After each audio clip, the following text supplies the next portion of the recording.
What's up, YouTube? Today we're looking at some updated gear. Updated in that I had the tips reprofiled.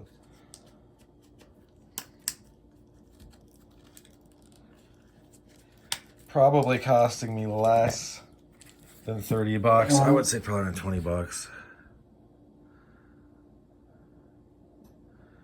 If you remember, this tip was pretty snubbed. It's been in a couple other videos. It is the Ontario Spec Plus parachutist, little drop point with a schwedge.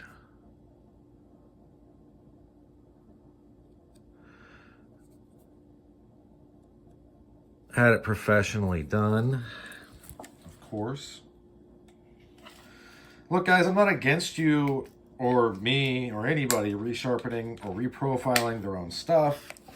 And the guy I had did it. He's been his whole life he's been sharpening stuff for a living. So he started out doing other people or companies' tools basically.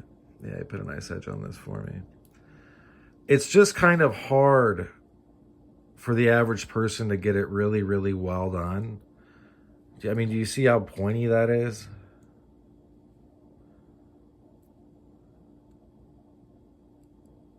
Very acute angle on the tip. No longer snubbed at all. Doesn't look snubbed. It looks perfect.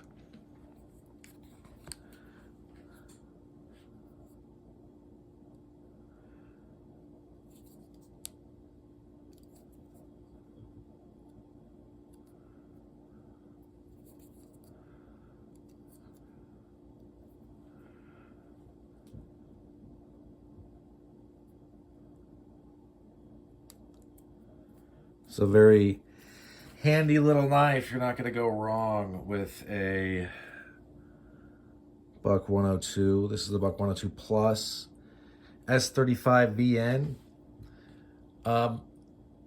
The way I've been, listen, if you've been watching the channel, you know that we talk a lot about steel, hardness, toughness.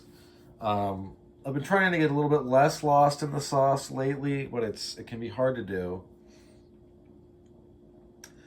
So, the way I really think of S30, S35, if you like the old HC420, you're going to love those because they're just very much improved. I'm not saying that they're a one-to-one.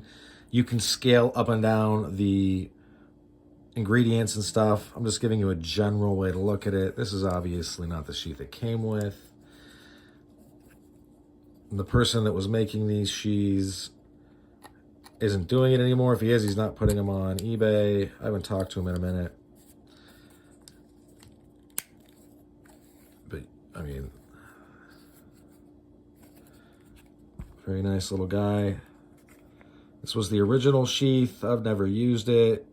It looks like it's been used pretty well or carried. I'm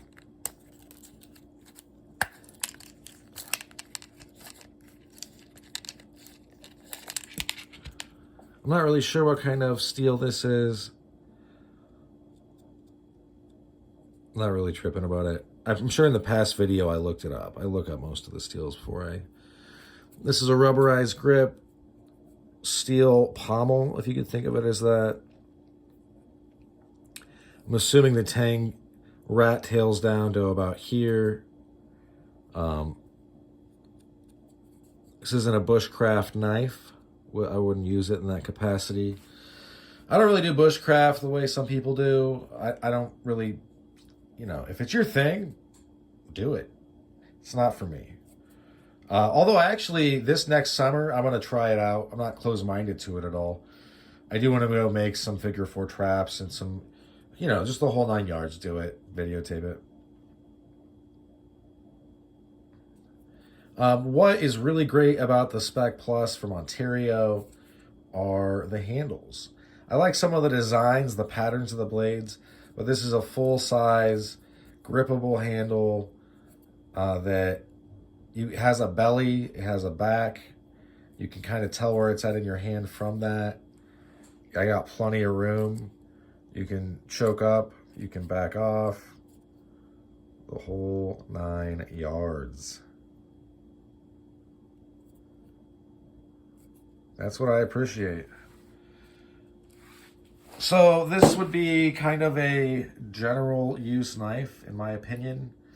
Obviously, it looks fairly tactical, but you could use it for anything. EDC, obviously, it'd do just fine. Self-defense, it would probably... I mean, look, if I say something like it would probably do just fine. It's not that I'm doubting it. In comparison to other specialized knives, would it do better or worse? You're going to be using it differently, and it just, I mean, I think this would do fine.